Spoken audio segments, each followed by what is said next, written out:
എനിക്കും ഇപ്പൊ കാണുന്നവർക്കൊക്കെ ചെറിയ സർപ്രൈസ് ആയിരിക്കും. ഞാൻ ആഗ്രഹിച്ച ഒരു കാര്യം കുറച്ച് മുന്നേ വന്നു മാത്രം. കുറെ കാലമായിട്ടൊന്നും എനിക്ക് കാലമായി തന്നെ രാഷ്ട്രീയത്തിൽ ഇറങ്ങണമെന്ന് ആഗ്രഹിക്കുമായിരുന്നു. എന്തായാലും എനിക്ക് രാഷ്ട്രീയത്തിൽ ഇറങ്ങണം എന്നൊരു ആഗ്രഹം ഉണ്ടായിരുന്നു. അപ്പൊ അത് ഇപ്പോഴൊന്നുമില്ലായിരുന്നു. കുറെ കൂടെ പ്രായം ആവട്ടെ, കുറച്ചുകൂടെ പ്രായം കഴിഞ്ഞ് മതി, വേറൊന്നുമല്ല, കുറെ കൂടെ സിനിമകളിൽ കോൺസെൻട്രേറ്റ് ചെയ്ത് അത് കഴിഞ്ഞിട്ട് മതി എന്ന് തന്നെയായിരുന്നു തീരുമാനം. ശരിക്കും പറഞ്ഞാൽ 4 ദിവസം മുന്നെയാണ് ഞാൻ ഓക്കെ എന്ന് പറയുന്നത്. അതുവരെ ഞാൻ ഒരുപാട് ആലോചിച്ച് അതിന് ശേഷമാണ് ഒരു തീരുമാനത്തിൽ എത്തിയത്. ഏതെങ്കിലും പാർട്ടിയിൽ നിന്ന് ഇത്തരത്തിൽ മത്സരിക്കാൻ എന്തെങ്കിലും ഒരു കോള് വന്നിരുന്നോ? 2020 ഇല്ലല്ലോ. ഞാൻ എവിടെയും എന്റെ രാഷ്ട്രീയം ഞാൻ വ്യക്തമാക്കിയിട്ടില്ല. എന്റെ കോളേജ് ടൈമിൽ ഞാൻ SFIയിൽ പ്രവർത്തിച്ചിരുന്നു എന്നുള്ളത് സത്യമാണ്. അതിനുശേഷം പിന്നെ അഭിനയത്തിൽ വന്നതിന് ശേഷം ഒരു പാർട്ടിയിലും എവിടെയും ഞാൻ ഒന്നിനും സപ്പോർട്ട് ചെയ്ത് ഞാൻ ഇടാറില്ല. പിന്നെ സുഹൃത്തുക്കൾ എന്തെങ്കിലുമൊക്കെ ഉണ്ടെങ്കിൽ അവരുടെ വല്ല പോസ്റ്റുകളൊക്കെ ഷെയർ ചെയ്യാറുണ്ട്.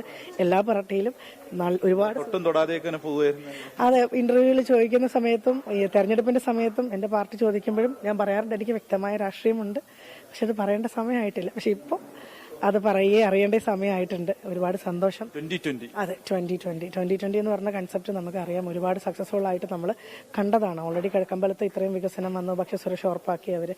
അതാണ് മനുഷ്യർക്ക് വേണ്ടത്. അപ്പൊ ഇതുപോലെ കേരളത്തിലെ ഓരോ പഞ്ചായത്തിലേക്കും കൊണ്ടുപോകാനാണ് ഉദ്ദേശിക്കുന്നത്. കേരളത്തിലുള്ള ഓരോ പഞ്ചായത്തിലും ഇന്ത്യ വരുന്ന പഞ്ചായത്തിൽ അത് വരണം എന്നുള്ളതാണ് നമ്മുടെ കൺസെപ്റ്റ്. അത് എൻ്റെ നാട്ടിൽ എടുത്തു പറയാലോ, ഏറ്റുമാനൂർ മണ്ഡലത്തിൽ അയ്മനം ഗ്രാമപഞ്ചായത്തിൽ ഒളശ്ശേരിയിൽ ജനിച്ച് പരിപ്പിൽ വളർന്ന ഒരാളാണ് ഞാൻ. നാട്ടുമ്പുറത്ത് വളർന്ന ഒരാളാണ്. അപ്പൊ എന്റെ നാട്ടിൽ അങ്ങനെ വന്നാൽ എന്റെ നാട് ഭയങ്കര മനോഹരമാകും. ഇനിയിപ്പോ പ്രചാരണം, രാഷ്ട്രീയം അതിന്റെ തിരക്കിലേക്കൊക്കെ പോവായിരിക്കും. ആ ഒരു കൗതുകം എപ്പോഴും പോയിട്ടില്ലല്ലേ? പെട്ടെന്ന് കേട്ടതിന്റെ കൗതുകത്തിന്റെ അല്ല ഞാനിപ്പോ പറയുന്നത്. ഇപ്പോ എന്നെ ഇപ്പം അവിടെ വളരെ സ്ട്രോങ് ആയിട്ടുള്ള ഒപ്പോണന്റ് ഉള്ള സ്ഥലങ്ങളാണ്.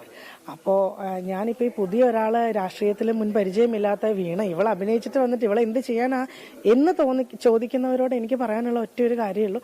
2020 എന്ന് പറയുന്ന ഒരു വലിയ പദ്ധതി, വിജയിപ്പിച്ച പദ്ധതിയുമായിട്ടാണ് നമ്മൾ ഇറങ്ങുന്നത്. അത് കേരളത്തിന്റെ ഓരോ പഞ്ചായത്തിലും, എന്റെ ഏറ്റുമാനൂർ മണ്ഡലത്തിലെ പഞ്ചായത്തുകൾ, ഒരുപാട് ചെറിയ ചെറിയ പഞ്ചായത്തുകളും കുഞ്ഞു കുഞ്ഞു ഗ്രാമങ്ങളും ഉള്ള സ്ഥലമാണ്. അതാണ് എനിക്ക് ജനങ്ങളോട് പറയാനുള്ളത്. അങ്ങനെ ഒരു സക്സസ്ഫുൾ ആയിട്ടുള്ള ഒരു ടീമാണ് എന്റെ കൂടെ ഉള്ളത്. അപ്പൊ അവരുടെ ഒപ്പം അവരുടെ മാറ്റത്തിന് ഞാനും കൂടെ നിൽക്കുന്നു.